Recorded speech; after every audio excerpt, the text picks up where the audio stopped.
एक भाभी ने अपने देवर को किडनी दे दिया। इतना तो सीता जी ने भी अपने देवर के साथ में नहीं किया था यार।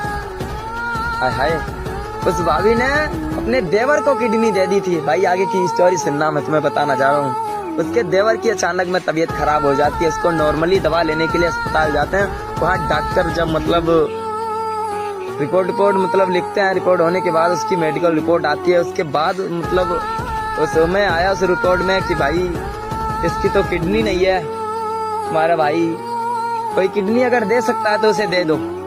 तो उसका भाई भी एक बार मतलब कदम पीछे हटा रहा था। वो भी सोच रहा था मेरा जो परिवार है, हम परिवार की देखभाल करेंगे, चलो ऐसे ही मतलब कुछ भी कर लो डॉक्टर, पैसा दाम है, हम सब लगा देंगे, लेकिन मैं अपनी किडनी नहीं दे सकता। इतने में मतलब उसकी माँ से कहते हैं, उसके पिता से कहते हैं, सबका कदम आप पीछे टिक रहा था। इतने में उसकी भाभी का आना हो जाता है। उसकी भाभी कहती है कोई नहीं किडनी देगा, किडनी दूंगी तो मैं दूंगी, क्योंकि मैं उन औरतों जैसी नहीं हूँ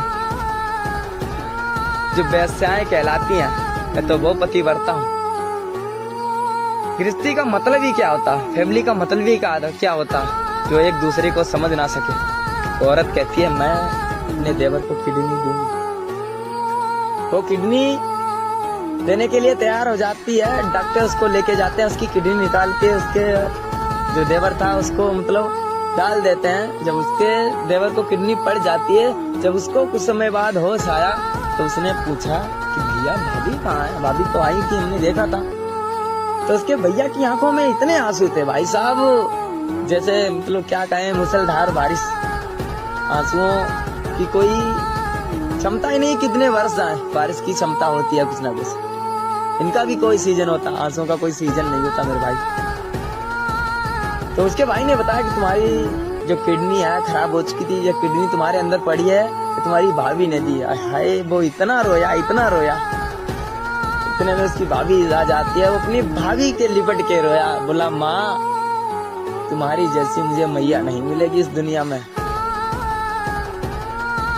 इससे हमें बहुत कुछ सीख मिलती है कि हाँ सीता आज भी है,